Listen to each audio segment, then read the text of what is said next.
Hello friends, welcome to my channel Learn with Dr. Khizar. This is the part 18th video of income from capital gains,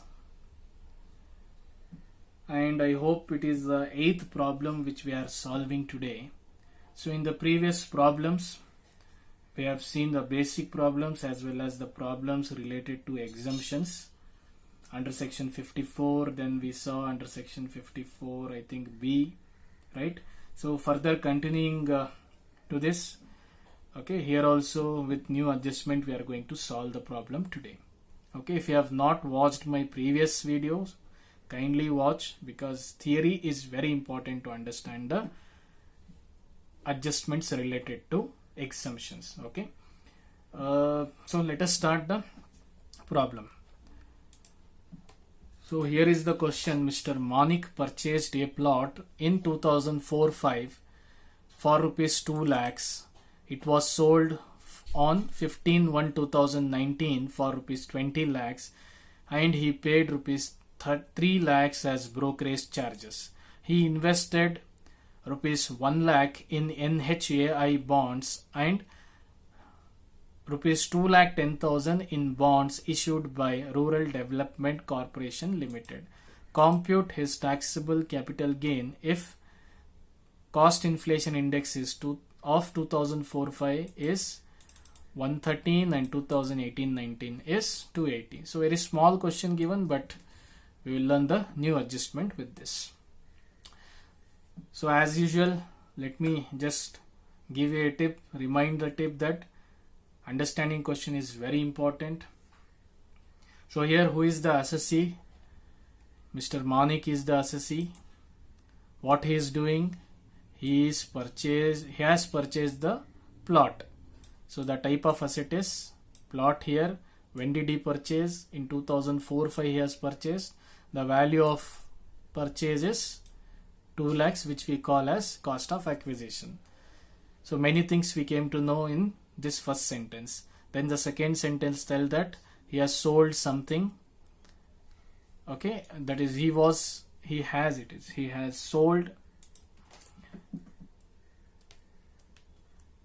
Okay, he sold on 15/1/2019 for rupees 20 lakhs. Same plot what he purchased was now sold. He purchased for 2 lakh in 2004-5 and he's selling now in 2019, that is in our previous year, for 20 lakhs.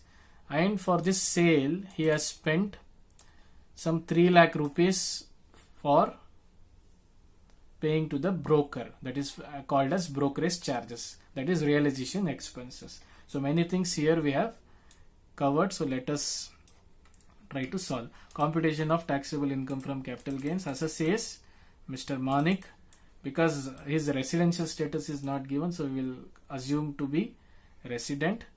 Previous year is 2018-19, assessment year is 2019-20. Format remains the same, particulars and amount. So what is the type of asset here? Plot is the asset.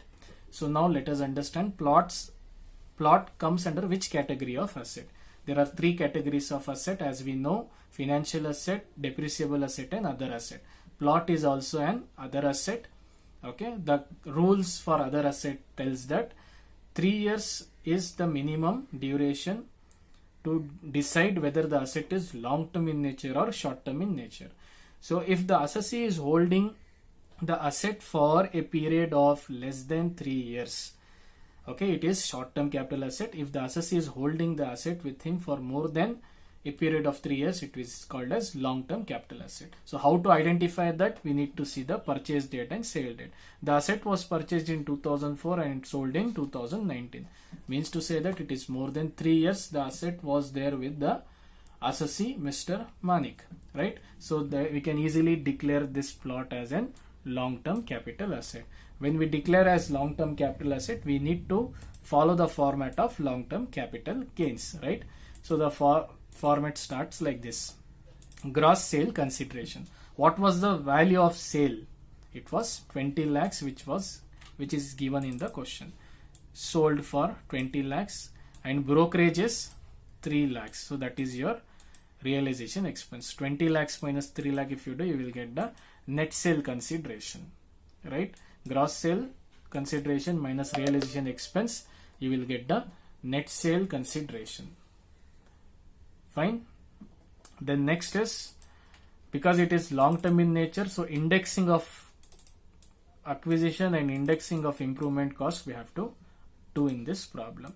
So what is this index cost of acquisition? There is a formula to calculate. Cost of acquisition divided by cost inflation index of the year of acquisition multiplied by cost inflation index of the previous year. So here, because the asset is purchased after 2001, there is no need of comparison or calculation of revised cost of acquisition. Okay, directly we can take the cost of acquisition. Okay, and what is the CII for 2004-5? That is the year of purchase, it is 113, right? And for previous year it is 280. So remember these values.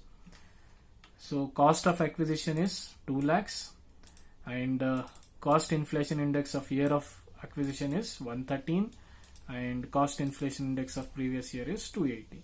So if we substitute, how much we are going to get? 2 lakhs divided by 113 multiplied by 280. So it is 4,95,575 rupees. So this is your index cost of acquisition. There is no cost of improvement information given in the question, it is nil. So now if you minus net sale consideration of 17 lakhs with cost of acquisition, index cost of acquisition of 4,95,579, there is no improvement cost, so you will get the value of 12,04,425 rupees. That is your gross capital gain. Now comes the exemption. Okay, so for exemption we need to see what type of asset he has purchased and what type of asset he has sold. So he has sold a plot, correct? That we clarified. Now let us see. He invested 1 lakh rupees in NHAI. NHAI is National Highway Authority of India. In this bonds he has invested 1 lakh rupees and 2,10,000 rupees he has invested in Rural Development Corporation bonds. So now let us come back to the provisions and see. Okay, so here if you see section 54 EC, our question suits here. Okay, means that you need to remember this section, that is sections, exemptions, otherwise it's very difficult to identify. So first thing is, all type of assessees can claim. In our problem the assessee is individual, so this is satisfied. Then second is, capital asset which is sold can be any long term capital asset. Here we have sold the plot, correct? So, and it was long term asset also, so any long term capital asset. So second condition also we have satisfied. Third condition is, he should invest or purchase in redeemable bonds, okay, issued by authorities like National Highway Authority of India or Rural Electrification Corporation Limited or Indian Railways Corporation or Rural. So in our problem also, these two agencies bonds he has purchased, National Highway and Rural Electrification Corporation Limited, right? So sorry, so here let us see. So he has invested in National Highway Authority of India and Rural Development Corporation Limited. So means that 54 EC is applicable here. Now how much is the amount, that we have to understand, right? So where is this exemption? 54 EC. Yeah. So amount of exemption is same thing. You are comparing three things here. Gross capital gain, what is the value you have to see. Cost of new bonds invested, that is purchased, that is your point number 3. You have to see, then or 50 lakhs, whichever is less. So in our case, our gross capital gain, where is G? Yeah, gross capital gain should be compared with that is bond value, correct? Bond investment, I'm writing in short, and maximum limit of 50 lakhs. Yeah. So what is our gross capital gain? It is 12,04,425 So that I am writing here.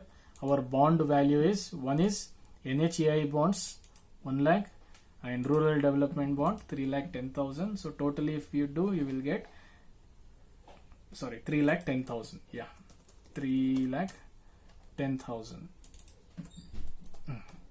Right? And maximum limit of 50 lakhs. So which is lowest in this?